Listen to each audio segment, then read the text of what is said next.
What's going on? What's going on? This is Dayton, Alexander. This is You Can't Say That podcast. Man, look, we back again. Welcome to season 2. Man, today I got a special guest in the building. Mr. Demoinde Rowley, a.k.a. Mr. Chuckin. What's going on, Mr. Chuckin? How you doing today? Man, what's good? What's good, man? I'm good, man. I'm lovely, man. I'm blessed, man. Thanks for having me, man. See, it's an honor, bro. Yes, sir. Yes, sir. Man, we've been working on it, man. We've been trying to get you on this podcast for a while, man. But our stars starting to line up. Right. People starting to come through, man. So once again, man, I just want to say, man, I appreciate you having you on this podcast. And, man, just wishing for big things for you and your company, man, kind of going forward. Bro. Man, I appreciate it, man. It was a no-brainer. You know, once I got the phone call, you know what I'm saying? I'm here. You know what I'm saying? I got to be on time. I got to go. I got to go through this. You know what I'm saying? The brother called and says it was a no-brainer, and I'm really proud of what you're doing, and I love everything that you're doing, man. So whatever y'all want to know and talk about, I'm ready.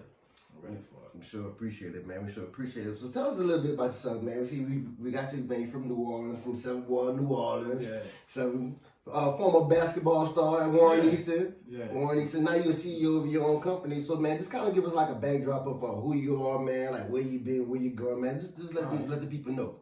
So, first, people that really know me know I was born and raised in the Desire. I was born and raised in the Desire in the 9th Ward. And my mama moved like when I was like 11, 12 in the 7th Ward and around the racetrack on Gentilly. And you know, I never looked back. So I took my 9th Ward roots, brought it to the 7th Ward, and that's why I'm from the 7th Ward, because the 7th Ward raised me. I was born in the 9th Ward, I got a lot of love for the 9th Ward. But the 7th Ward raised me, you know what I'm saying? So, and what time was that you came up in the 7th Ward? Like, give me that time period. So that had to be like, I want to say like probably like 89, something like that, 89, 87, like around that time. Because I was going to McDonald's, I went to McDonald's 28. Okay. Because I still went to Culver Middle too. So I went to like McDonald's 28. So right around that time frame, we moved in that era of being in a house, you know what I'm saying, getting out the project, you know what I'm saying, it's just having my own room, things of that nature, you know. So, but I want to talk to people, because everybody get the misconception of my name, you know what I'm saying, they say Demoinde, and how you get chucked out of Demoinde, you know what I'm saying. Well, how do you get chucked out of Demoinde? So I had a friend of mine named Paul Mo, Cedric Trailer, you know what I'm saying, call him, not, that's his nickname for him, Paul Mo, because he was real tall, you know what I'm saying, like the cigarette Paul Mo. Right. So, you know, by me coming from the 9th Ward to the 7th Ward, then, you know, the 9th Ward was known for wearing All-Stars, you know what I'm saying, Chuck Taylors or whatever. So we did that. So when I got to the 7th Ward, that's all I knew was All-Stars. Put on the first pair of All-Stars, I was fresh. I just, you know what I'm saying? Right. So we went to school, and me and my friend Cedric, we used to walk the 28 every morning, go to school together. And by me wearing the Chucks, I never knew, right, they called them Chucks. They were like Chuck Taylors. I never knew that. I just knew it was All-Stars, right. You know what I'm saying, in my mind. And we'd be playing ball, and he'd be like, come on, Chuck, come on, Chuck, come on, Chuck, you know. And it just, ever since then, Chuck just stuck with me. And I've been Chuck ever since. I mean, once I got to Easton, assistant principal, rest in peace, Mr. A, he called me Chuck. I'm just Chuck. That's how I get the name from my partner Paul Mo, somebody I grew up with. He gave me that name from wearing All-Stars. So that's how I flipped it, you know. So now my brand is named Chuckin. Chuckin with the shoe. That's why you see the shoe in the middle. The All-Star, because that's where it come from. You know what I'm saying? So people be like, well, how you get Chuckin? That's how I got it, from Cedric. So a good friend of mine gave me that name. Right. And you know, like everything kind of have a story to it, man. Like, you know, the Chuckin, like your brand and stuff like that. And so, like, when people ask you about like Chuckin, like, what does that mean? They kind of go back to the story, right? Because the brand has a story, you know, and the story started from way back. You know what I'm saying? And then I ain't even come up with it. Somebody came up with this name based on a shoe. Yeah. You know what I'm saying? So that's fire, man. So talk a little bit more about the transition from so you say something about basketball. We were talking about the basketball and Chuckin. So I know that you playing basketball with your Chucks on in the 7th Ward. What part did you guys play ball at a whole lot? So The Polk I'm from Stone Polk. Mm-hmm. Stone Polk. Y'all knew me.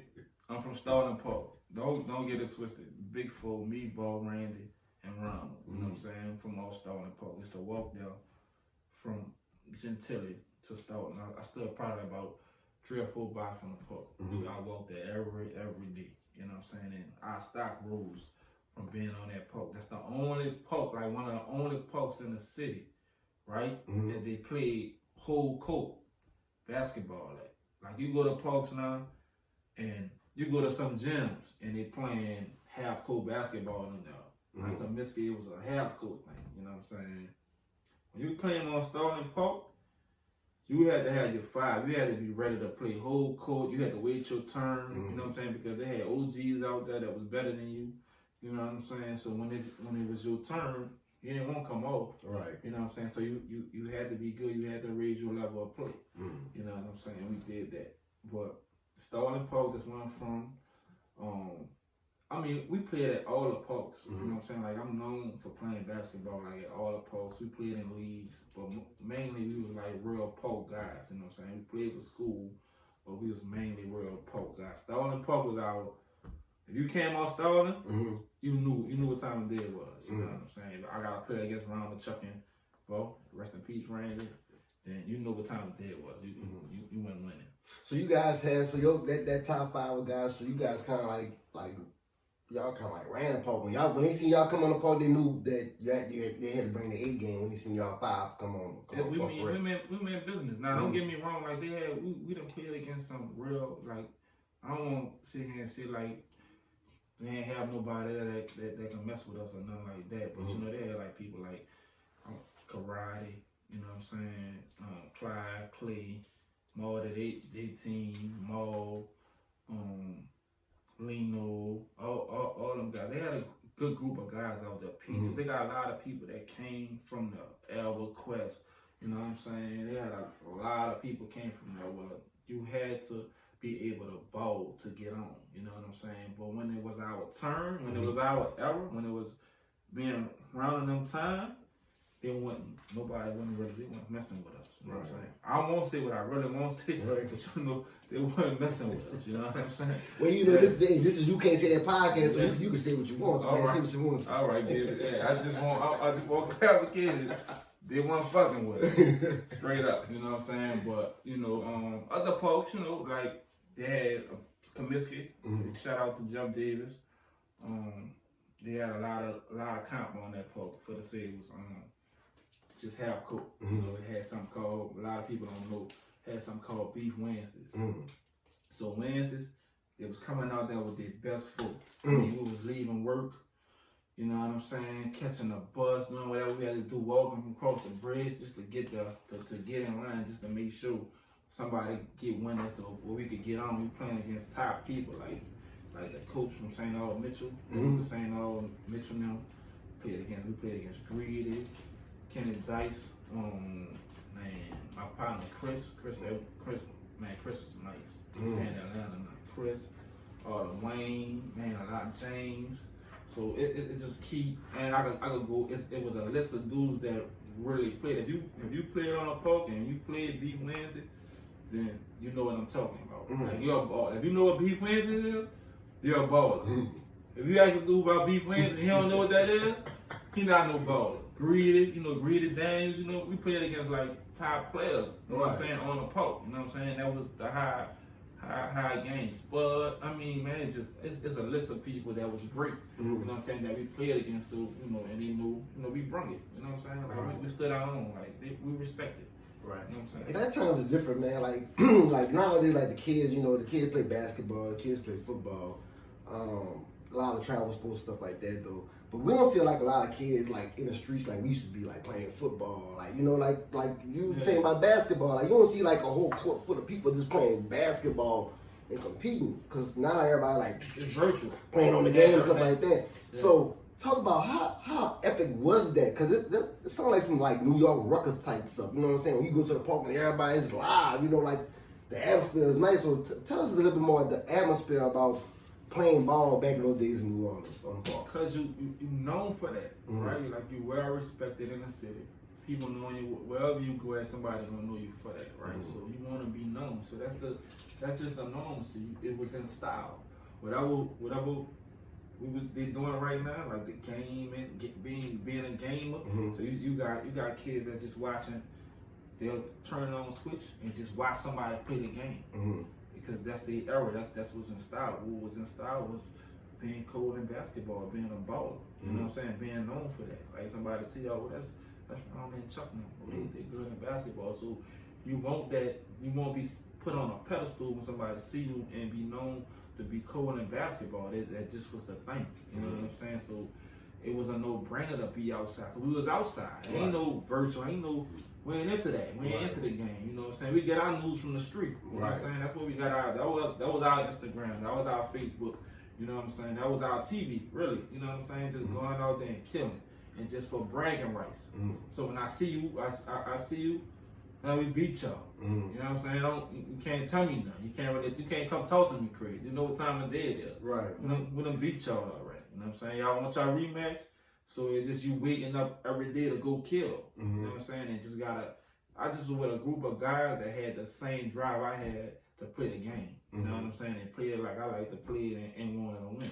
Right. You know what I'm saying? So I was blessed to have friends and brothers of that nature. You know what I'm saying? So, right.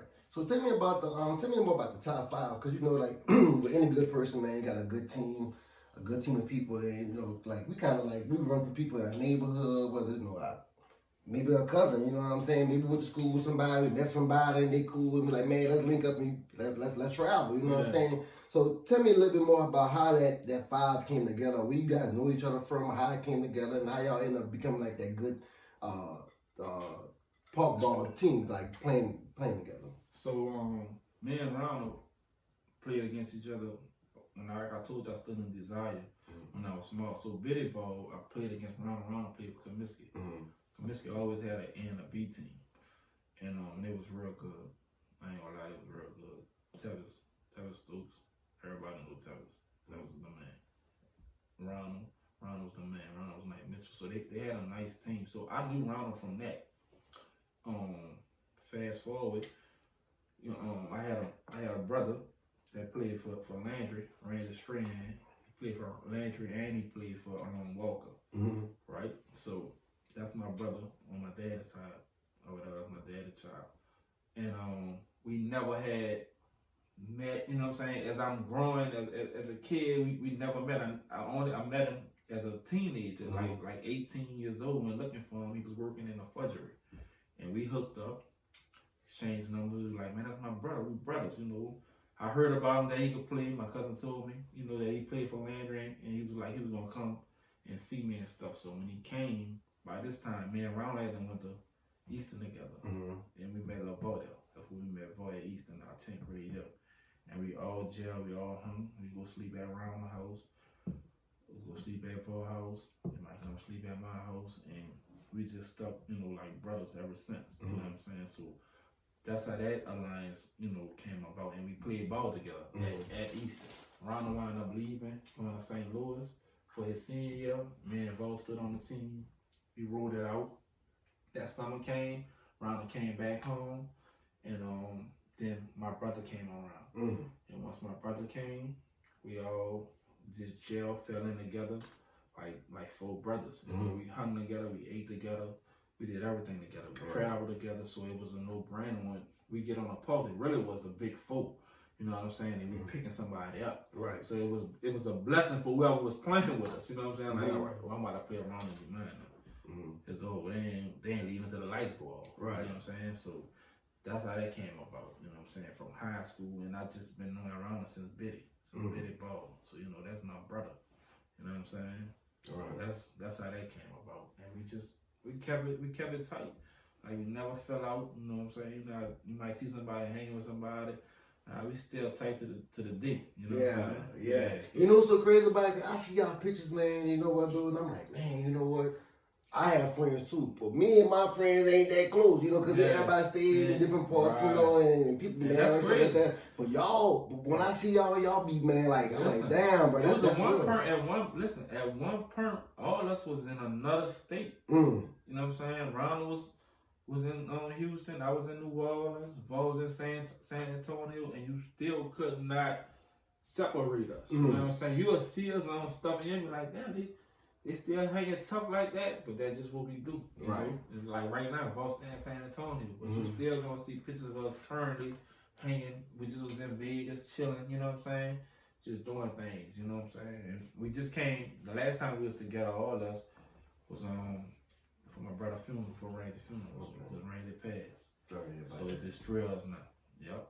Man. Yeah. But talk about the opportunities as a high school basketball player. Because now we look at ESPN and we see these kids coming out of high school and they got 5-star recruits, 4-star recruits, 3-star recruits. And like when you was in high school, you was balling out. Did you ever see yourself as like a 5-star, 3-star, or like what was your admiration like basketball after high school? Did they kind of inform you anything about that? So, like your stature of that? So I think for us when we was coming up, the narrative was different, right? You know, like right now you got these kids, you know what I'm saying, and they in the virtual world, to where they got YouTube, they got, you know, Facebook, Instagram, so they able to like market themselves, you know what I'm saying? And to know, all right, I could do this, I could go overseas, it's not just the NBA now. You know what I'm saying? So when we was coming up, it's just one place you're trying to get to, right? Was the NBA, right? But I'm from New Orleans. You know what I'm saying? So the narrative of being from New Orleans is just to get my mama this diploma. Basketball is something I love to do. Right. So it's not in my, because you don't have our schools, you know what I'm saying? It's not like they pushing you to say, all right, y'all gonna be good enough to go to the NBA. You know what I'm saying? You need to do this, and this. And we wasn't working out in no gym for basketball. Like we weren't lifting weights and you know what I'm saying? So I feel like if we had those type of, you know, that knowledge to do these things to get to the league, then yeah, I think we was good enough to get there. Right. But we wasn't working out, and you know, we went to San Diego. That's the only thing that kind of changed our perspective on things my senior year. We went to San Diego and we went seen Stephon Marbury play. And you saw Steph play in person? Stephon Marbury? Yeah. Man, listen.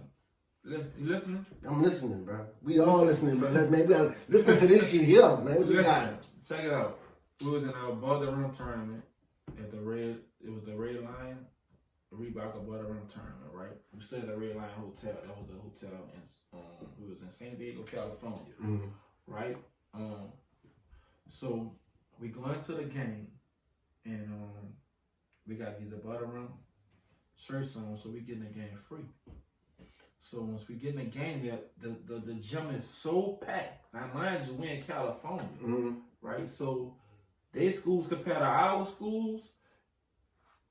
Our school this small. Our school, this school like the Superdome. You know what I'm saying? So when we get there, the gym, big, pretty gym, and it's packed with nowhere to sit, right? So we got the shirts on. We get in free. So our whole team had to stand up the bleachers. So our whole team was standing up the bleachers, right? So we're like, Coach, what's going on? He's like, what's going on? I'm like, man, what the line is? They got a line in the gym, right? He said, oh, that's Stephon Marbury. Like, Stephon Marbury. Like, yeah, he signing autographs. You look, they signing autographs in high school? So because we know, it's no TV. We not watching TV. We don't see this, no Instagram, no Facebook. So we don't know the impact. Oh, this shit this serious? Right. He's signing up. And in our mind, like, man, he can't be that cool, right? We're like, man, they can't be that cool. He ain't that cool. He's signing autographs. So we look at it, they got a line going around the gym. Got a real line. So my partner, Dwayne Baxter, they go beast, right? Baxter, beast. So he like, man, stop, man. They can't fuck with me. You know, so we like, man, nigga can't fuck with you, man. We know this nigga can't. A little bit ass, right? So the game started. Well, y'all played against them? We ain't play against them. Okay. We watching, we spectating, right? We trying to see who this is. The game started, they were playing Christ the King, I want to say, I think that's the school, or they were playing Christ the King, or they were playing Dumbo. I think they're playing Dumbo, the school Muggsy Bowles went to, right? And I want to say Sharif Abdul-Rahim was on that team. I'm not sure. Right, but there's some stars out there. Yeah, they had stars. Listen, they had real NBA players in there. So they playing, they warming up. He warming up. You know how you warm up regularly. You go lay up blind. He stopping by the top of the key. He pulling up long jumpers and shit. We like, man, coach would have made us run. Right. We shoot the ball, man. Stupid ass nigga shooting the ball from that far, right? We laughing. We joked out on the nigga. We joking on it. So we shooting the ball. We like, man, nigga ain't that good. Man, nigga ain't hitting nothing. He hitting all back of the run. Man, the game started. Listen, everything he did, the whole gym cheered. Wow. Ain't no, I'm from California because he from New York and I'm going to clap for this one. Everything he did, they cheered for it. He drew a pass. Oh, but don't get me wrong, the pass was amazing. Right? Right. He come across half court, Dayton, I promise on everything I love. He come across half court, he pulling up from anywhere. He pulling up from anywhere. It wasn't like you couldn't check him. It was like he was the man. So we really got to see it for our own. I was like, man, damn, dude, the man, right? So, and we see them. We saw what they did at halftime. They came out. They ran around the gym. They doing a clap. He got the whole gym doing a clap. He doing a clap. The whole gym. Listen, the whole gym doing a clap. So it was so much star status. But we wasn't starstruck because we from New Orleans. We like, man, that shit lame, man. So we like, we need to get on this wave. This the wave we need to be on. You know what I'm saying? But we would, we in the trenches. It's just to get this diploma, and we didn't know it was all this. Right. You know what I'm saying? And then we played our little games in another little gym. We went 2 for 2. And they wound up being in the championship against Mater Dei. So that's like one of the top schools in California, Mater Dei. They had a guy by the name of Chuckin that played for Mater Dei, right? We thought Stephon was the man. Stephon was a man, don't get me wrong. Chuckin just was a pair of beasts. This is the first dude I ever seen, right? Come out at halftime, but we all was one. Everybody wore the same tennis, everything.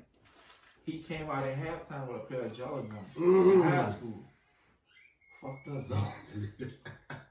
And he was really good like that. Like, he was really good. They beat stuff on him. Right. He was really good. He was a big man. And then when we figured out who he was, we opened up, they had a magazine out there, him jumping over his whole team. And he's not in the league right now. He's not in the league. He never was in the league. Name was Chuckin before his time. Beat Stephon Marbury and them in a red line above the rim tournament. I guarantee you look that up, 1995 above the rim tournament, and see who won, they're going to see Mater Dei. And they played against Stephon Marbury. That's a true story. I've seen both of them, Chuckin and Stephon Marbury. That's the best high school players I've ever seen. Wow. Now I can just imagine being from New Orleans and going to see that. Cause like I said, like when I got the opportunity to go to Jackson State, the coach from Jackson State called me, and when I talked to him before I even talked to my parents about anything, he like, yeah, coach from Jackson State, whatever. I'm like, and I'm like, I'm excited, right? Yeah. But then I didn't even know what Jackson State was located. I'm like, what? He's like, yeah, Jackson, Mississippi. I'm like, Jackson, whatever. I don't know. Right. So culture shock, right? Yeah. So tell me about how you felt as a high school player coming back to New Orleans after seeing that, like your expectations of like damn, bro, like we was really introduced to something different. How do I perceive my dreams or my hoop dreams at this moment after? So, true story, right? It's 95. Kennedy got a powerhouse team. Abe got spooked. Noel played for Nichols. Who else? You got Mike White. That's the coach. I think he coached. I don't want to lie. He coached some college right now. He played with Jesuit. We had Mike White at Jesuit. They had another little guy, Brother Martin, that was nice, right? So, and I think 35 had an all right little team, right? So when we get back, when we get back from that tournament, it's district play. We took everything. We took everything that we know. Mm-hmm. We took everything that we know from that tournament and brought it to Easton. Mm-hmm. So now we got the high socks on. Mm-hmm. When we come to your gym, we running around your gym. Wow. Like it's our gym because we seen that and we took that and we brought it here. Right. We went out of town. We gonna bring it here. Right. We brought it there. Right. Then our assistant principal, Mr. A, he wound up getting us a DJ. Like Corn Power was the only other school to do that. With the DJ, right? We had a DJ at our game. Right. You know what I'm saying? So we running around your gym like it's ours. We know we done seen the best players in the world play. Mm. You know what I'm saying? We was in the same facility with these people. Y'all not messing with us. Y'all not. So when we get back, we swept district. Right. I mean, we swept some beasts. Right. We swept district. We beat the district. First round, we won the first round. Mm-hmm. The second round, we lost to Nichols and we lost to Kennedy because of the float.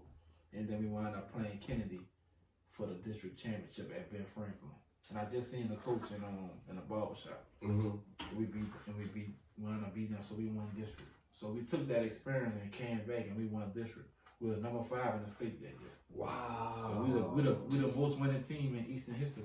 The class of 95. That's crazy though. And you know what those so crazy about? And like we as adults, like we talk about this like with our youth now, like taking our youth out of town, getting to used to different experiences and stuff like that. So they won't just be locked down and sit in New Orleans. And it seemed like when that happened to you guys, like we had that New Orleans mindset from New Orleans. And you know how it is. And then you go out of town, you're like, okay, shit, we from New Orleans, but damn, you know, right? Yeah, and then you able to bring that kind of back, and I think that's like we need more of that. You know, the kids need to play more out of town school, go visit somebody, stuff like that. Though. But it seems like it's happening a whole lot more. Yeah, it's starting to travel. Yeah, it's starting to do a lot of travel balls. It looks like it's real good for the kids. I mean, getting a lot of exposure from people in other states. You know what I'm saying? So they're able to. You know, see more because New Orleans, the world is bigger than New Orleans. Mm-hmm. You know what I'm saying? So we need to see more. Our kids need to see more, and I think it's good for the family and the parents to also travel with them to see other places and what they got to offer. Right. Now, before we go to break, now let me ask you a question. Now, do you think? Good question. Do you think that there's a such thing as overplaying? Right? Because we have kids that play travel ball and they play school ball, whether it's like basketball, football, especially football, because the kids do like a lot of traveling football. Do you think there's such thing as like playing too much? Do you need to fall back, or do you think you encourage them to just play more, or just stay where they are with it? For my era, and now, even for now, right? Mm-hmm. My era and now is never too much ball. Mm-hmm. It's never too much. Because you always learning something new every day. Mm-hmm. Or you're going to always develop something new every day. So I say play as much as you can. You know what I'm saying? Because that's how I learn. That's how I develop. You might not be dunking today. Mm-hmm.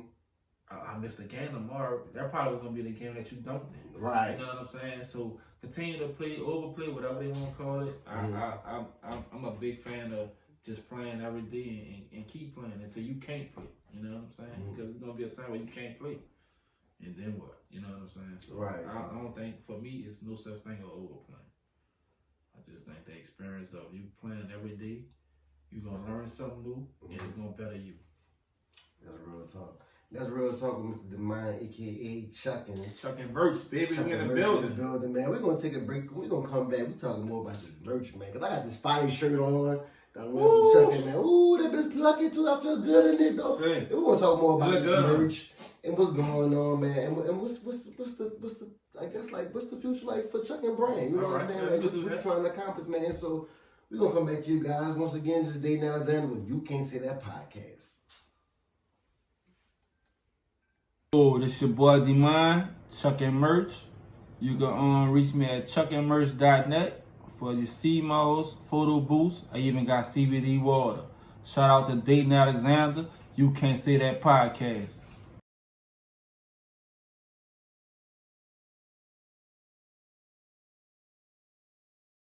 Here once again, this is Dayton Alexander, but You Can't Say That podcast. I got my special guest in the building, Mr. Demoinde, a.k.a. Chuckin. Chuckin, baby. We chuckin'. Chuckin merch. Man, Chuckin merch, and then we about to get in and talk about this merch. So tell me more about this merch you got going on, because I got this shirt on, man. I'm feeling lovely with this shirt on. It be looking good, you know what I'm saying, man? Yeah. Feeling good. I love the designs, I love the concept stuff. So talk about Chuckin merch, man. So, Chuckin merch, right? I got into a little trouble. You know, probably in, I want to see, about 4 years ago, I got into a little trouble or whatever, and I decided, you know, I got to change my life, change how I'm doing stuff, change how I'm moving. You know, and just wanted something better for my family, and just trying to find this niche of mine. Like, what's my niche? You know what I'm saying, in this world. So, clothes, I always liked to dress. You know what I'm saying? I always liked to dress. I always thought about having my own brand. You know what I'm saying? So, I dabbled in it. You know, I got some people to make something for me a couple of times. Like, you know, I had logos and everything. And once it came back, it was like so much love. You know what I'm saying? Like, it's something I could do. You know what I'm saying? Like, man, I could really do this. You know what I'm saying? So, but gaining the knowledge and learning it was a task. Right. You know what I'm saying? So, because you got to reach out to people, and a lot of people is tight. You know what I mean? You know what I mean when I say tight. You know what I'm saying? They don't like to give out information. They don't want to help you out, and that's just a knock on, you know, on our community with that. But once I got my feet wet, and I tried doing my own thing. I got everything I needed. I got my equipment. I got, you know, I knew what vendors to use for my shirts, and I learned how to you know, come up with the actual logos and everything. And once I put it on and seeing it was authentic, it was something that I made. It just I just took a liking to it, you know what I'm saying? Everything that I was doing had to stop. You know, I just brought an Xbox. Right. What Xbox? You know what I'm saying? Like, what is that? What is Xbox? Right. You know, I was the guy that come on, go to work, come on, play the game. You know what I'm saying? Once I started making my own clothes, it was just up from there. You know what I'm saying? So it's just been a journey. I love it. You know what I'm saying? You know, I called you. You know what I'm saying? You gave me.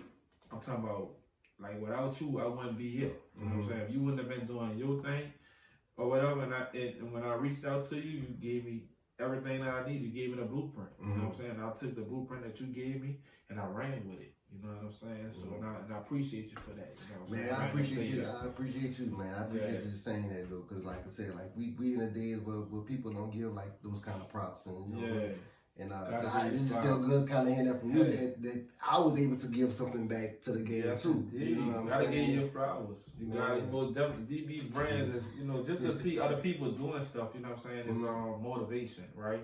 That people don't know that, you know what I'm saying? You see your little brothers, your big brothers, whoever, your family members doing things, and it's motivation, you know what I'm saying? And that's the key.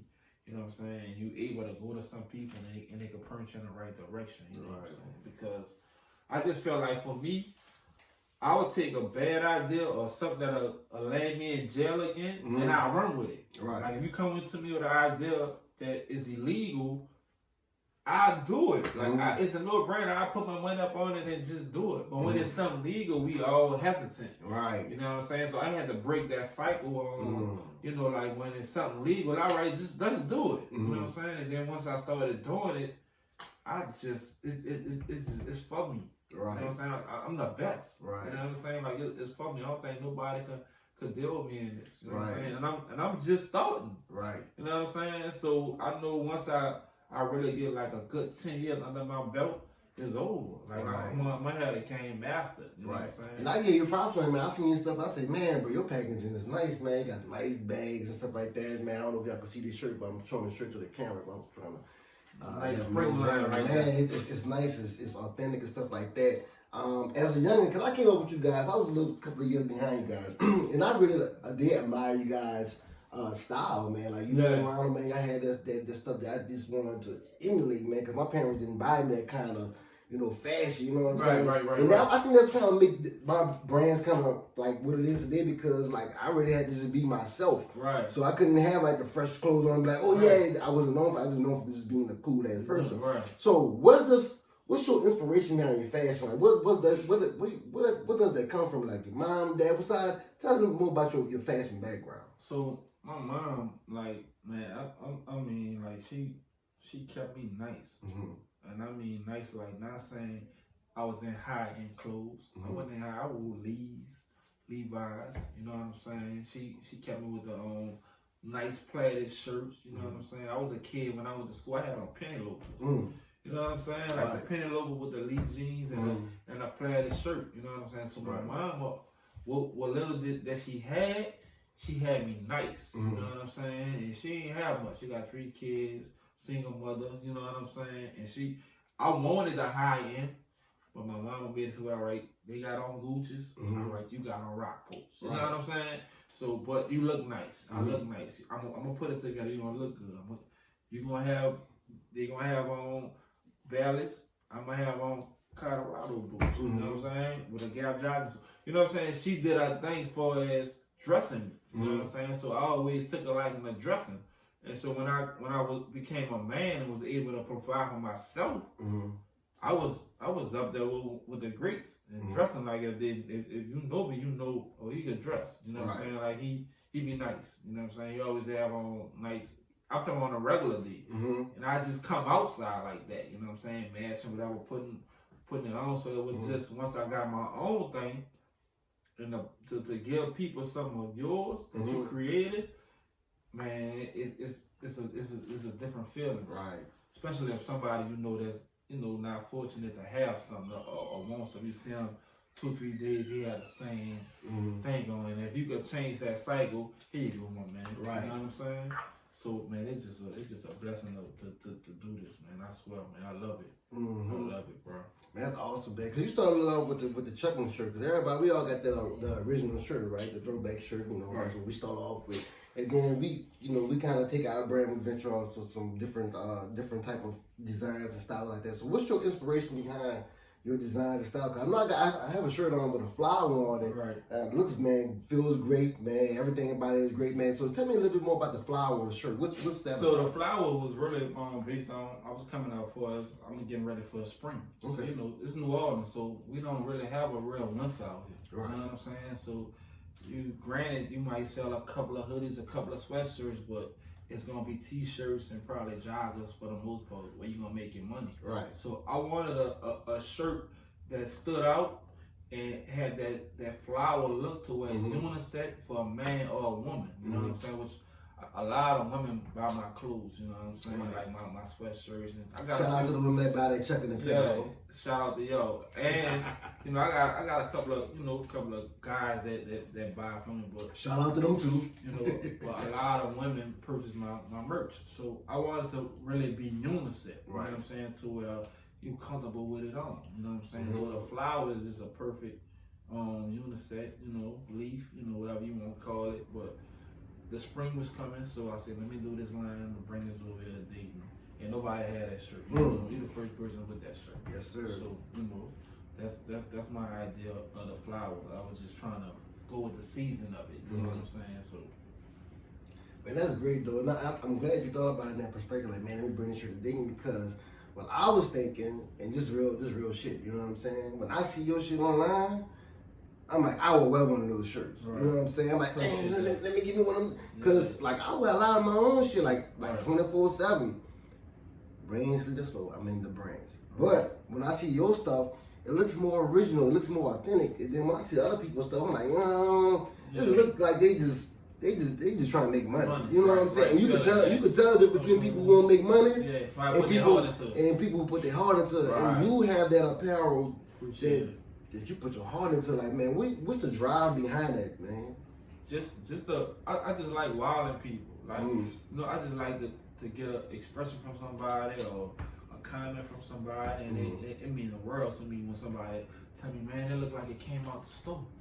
And I'm like, that's me. And sometimes I might not even say nothing. I'll be walking in the mall. I was in a road walk the other day, and I walked past the chick kiosk, and I had on my sweater I made for Warren Easton, right, like for the game, and she was like, "Oh, I love that sweatshirt you got on." Mm-hmm. I was like, "Thank you," and I ain't take the credit and was like, "Oh, I made this, I did this." I just took the feeling of it, you know what I'm saying, and walked off and was like, "Man, she really like this," you know what I'm saying. And I just love making stuff. The people like the people that buy from me, my customers and everything, they put me on a pedestal, so they raise my expectations. You know what I'm saying? That's my drive. Right. People, I do it for the people. You know what I'm saying? And for me, because I can satisfy me.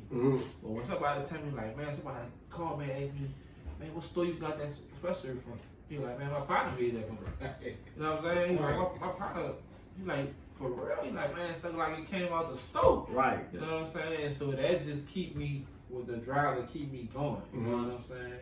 So that's why I do it, man. I do it for the customers. You know what I'm saying?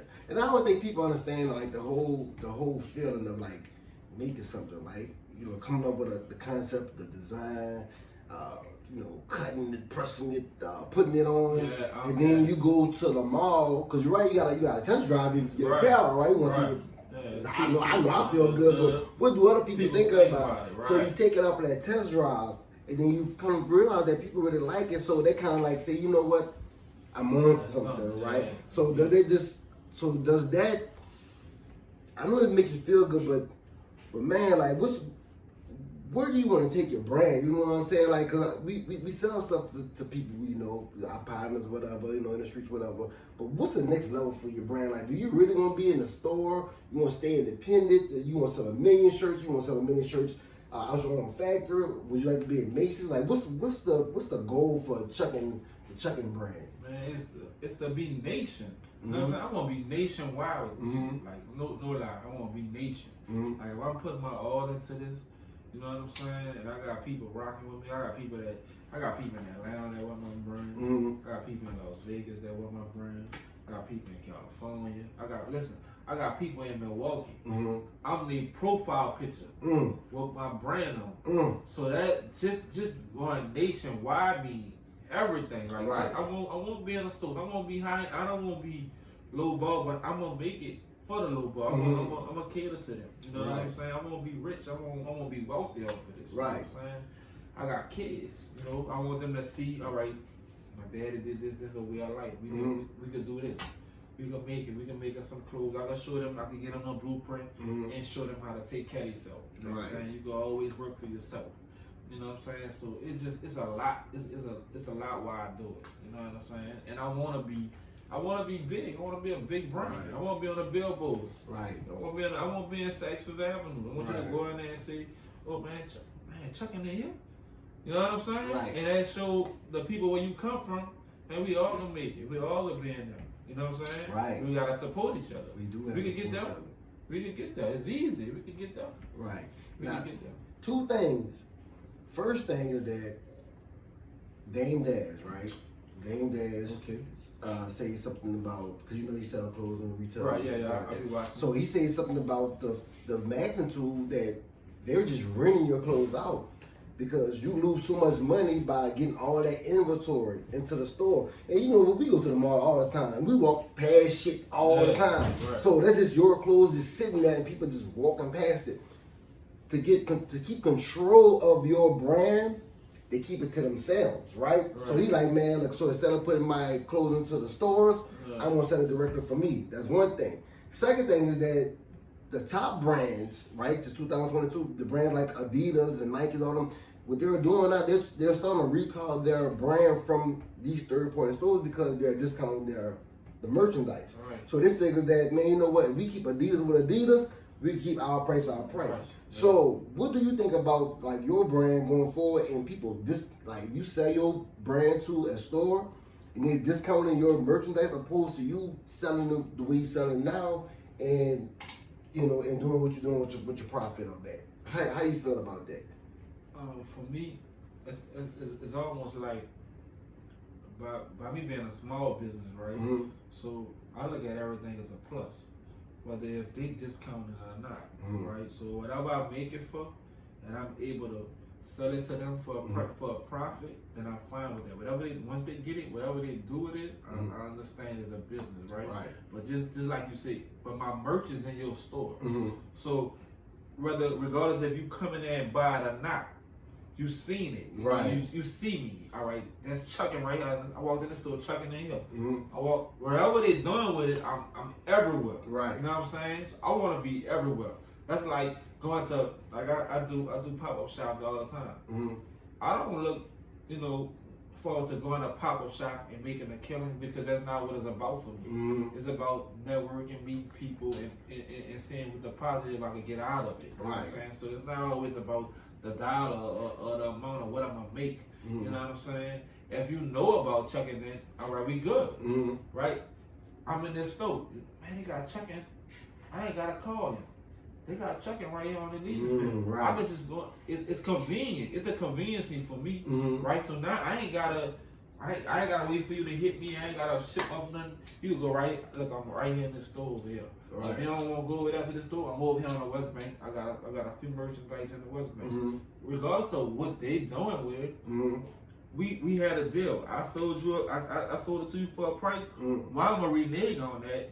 Because of the sales that you doing, how you making your sales with it, right? I sold it to you for a price. That's just what it is. Right. So once you sell it to the client, once you sell it to that client, then that's particularly that's their merch to sell.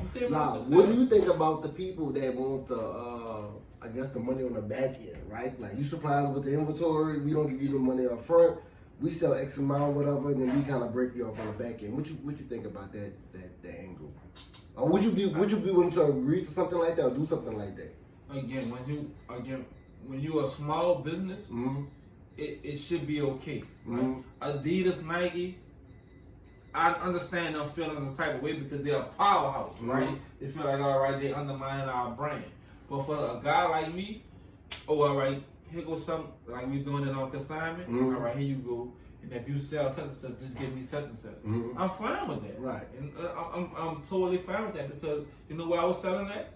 Out my house. Right. I'm selling out my house online. Right. I'm able to be on all folds, bro. I'm able to be in a store. However I need to get in that store, I'm gonna get in there. Right now, I'm gonna get in there, because I know I'm a small business. I need the look. You know what I'm saying? We all need that look, right? We can't do it by ourselves. We can't. Instagram, Facebook is only gonna go so much. Right. Our next merger is to be in a store. We all want to be in a store. I want to walk in there and see DB brands. You feel what I'm saying? Right. I want to walk in there and I'm able to get that. You know what I'm saying? So like Macy's, Dillard's, whatever, Foot Locker, whatever. I want to walk in there and be able to purchase that merch. Right. You know what I'm saying? So why, I'm with that. I'm with the back end. I'm with all that. You know what I'm saying? So we take losses all the time. Right. Just like even with our inventory. You know what I'm saying? You got a bunch of inventory in here right now that you could go to a store and just give it to them, because it ain't sitting in here making no money. Right. You feel me? That's what I'm talking. So why not put it in a store where somebody gonna see? Well, damn, this thing shit. He's sitting in a store. You know what I'm saying? You ain't losing no sleep over because it's sitting over here. You know what I'm saying? In a crate somewhere. Right. So why shouldn't it be in a store? And I care less about how you gonna brand it, what you gonna do with it. Is in a store, it's visible, you can see it. You know what I'm saying? So that's what we want to do.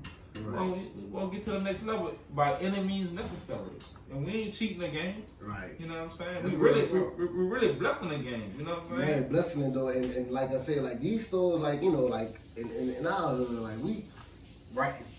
I'm in New Orleans East, bro. There ain't no mall in New Orleans East. It's all a whole bunch of fucking shoe stores that sell clothes, and they clothes fucking poop. I ain't gonna lie. The shit is not. I don't like it. I don't like it at all. But when I see your shit, right? I see your clothes. I'm like, man, like your shit is like it has that Macy's feel. It has that dealer's feel. It has that fucking price tag feel to where that how you go to fucking Macy's and you say, oh, I love that shirt. Then what you do next? Look for that fucking price. Yeah, see what's going on. Let me see if I can get this one. But you got, man, that sweater you got on, it has a price check on it. I would definitely check it. I'm like, man, that bitch nice, man. How much that bitch go? I know that bitch ain't cheap. This bitch ain't on sale.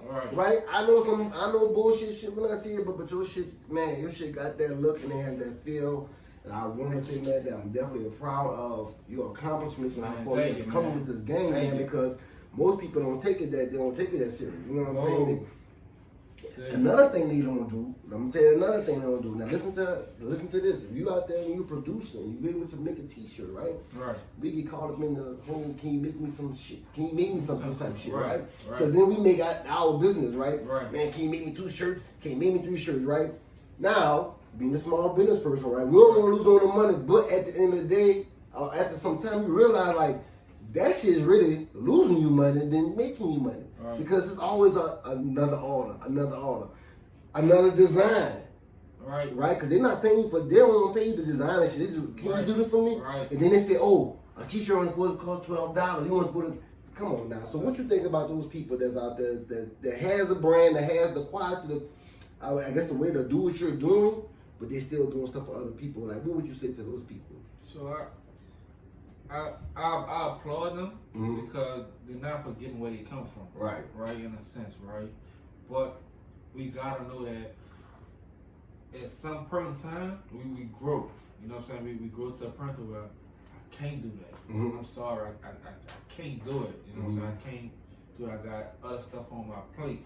Now, if it's something so where it's easy, all right, I can do it. I can put it, if it ain't like, if I got the equipment, like somebody came to me and they wanted like a birthday shirt done, right? And they was gonna get like probably like 20 of them, right?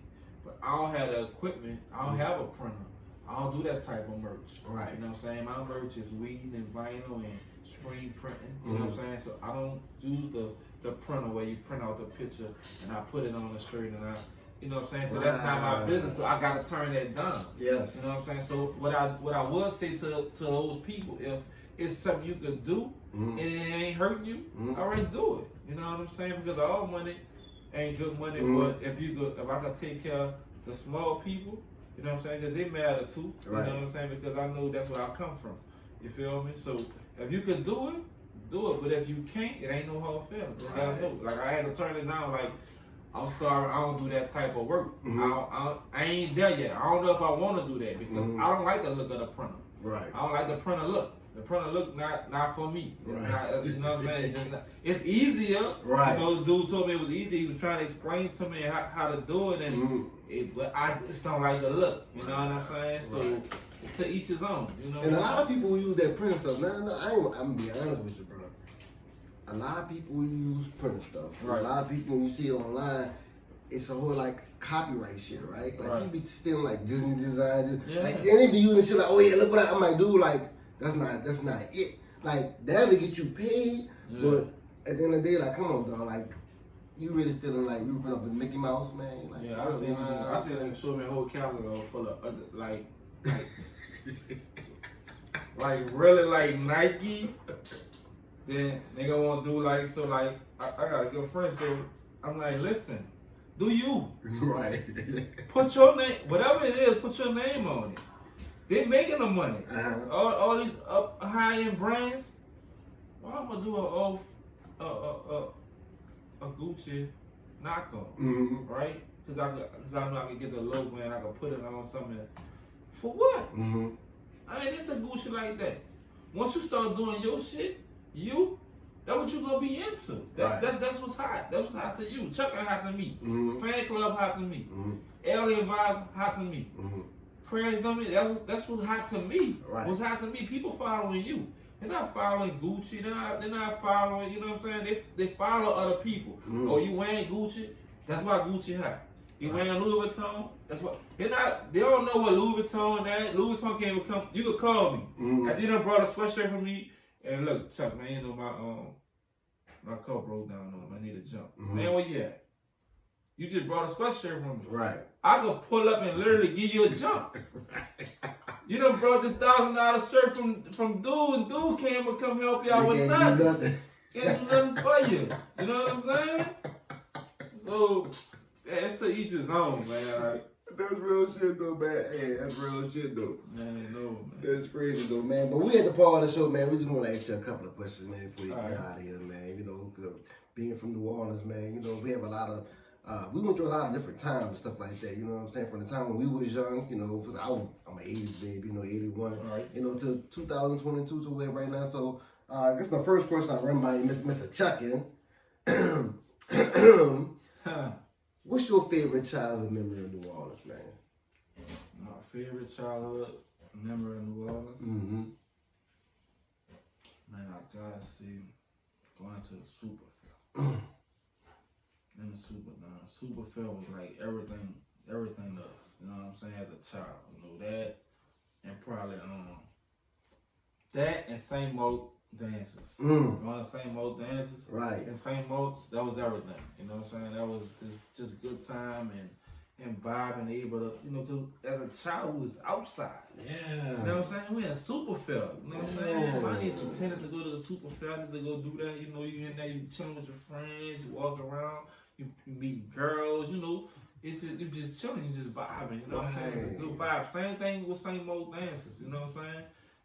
There was, if you in St. Mo's, you know you about to have a good time as a teenage, as a child, you know what I'm saying? So just partying, you know, I miss that, like, to see my kids, they don't do that. Like, my teenage kids, they wasn't doing all that. You know what's so crazy about that? It's the element of surprise, right? You buy kicks, you go to Super Fair, you don't know what the fuck nobody doing. You see somebody like, damn, you go to the dance, you see somebody like, oh, you look good, but everything's so predictable. Like, I know what you look like before I even got there, like, I might not want to go. You know what I'm saying? So that is crazy with the times and how we changed, bro, and with the generations, though, man. That is crazy, though. Second question. What do people misunderstand about you the most? I think that I could go from 0 to 100, right? Like, I got a chill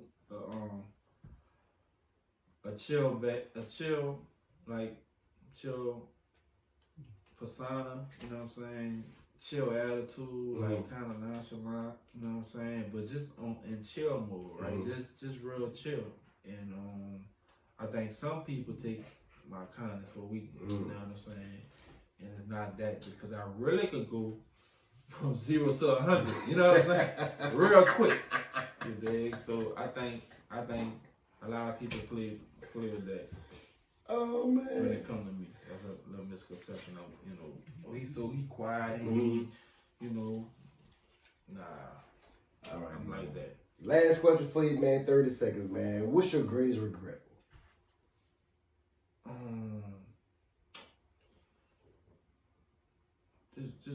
Just getting locked up, man. Going to jail, man. You know what I'm saying? I regret that. You know what I'm saying?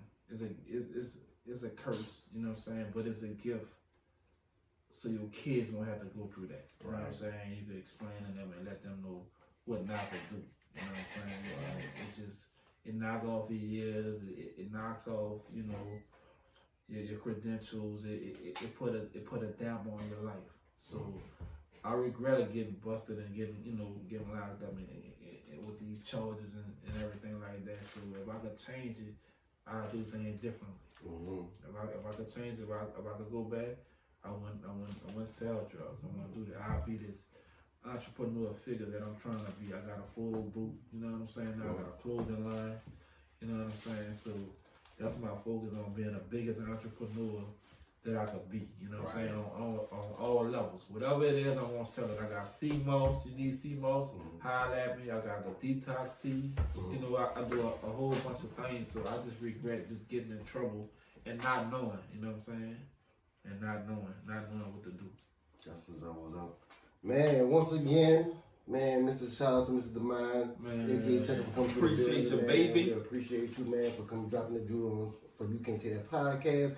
Before we get out of here, man, we want to shout out to our sponsors, man, the brands. You know what I'm saying? We got DMA Video, shout out to them. Shout out to DMA Video. Shout out to Know the Wolverines. Shout out to Know the Wolverines. Shout out to Stella Pepper, man. You ain't never had a pepper till you had a Stella Pepper. Man, shout out to everybody who listens to this podcast. Yes, sir. Shout out to everybody who watches on Instagram. You catch us on Instagram. You catch us on YouTube. You Can't Say That podcast. Once again, I'm your host, Dave Alexander. I'm out.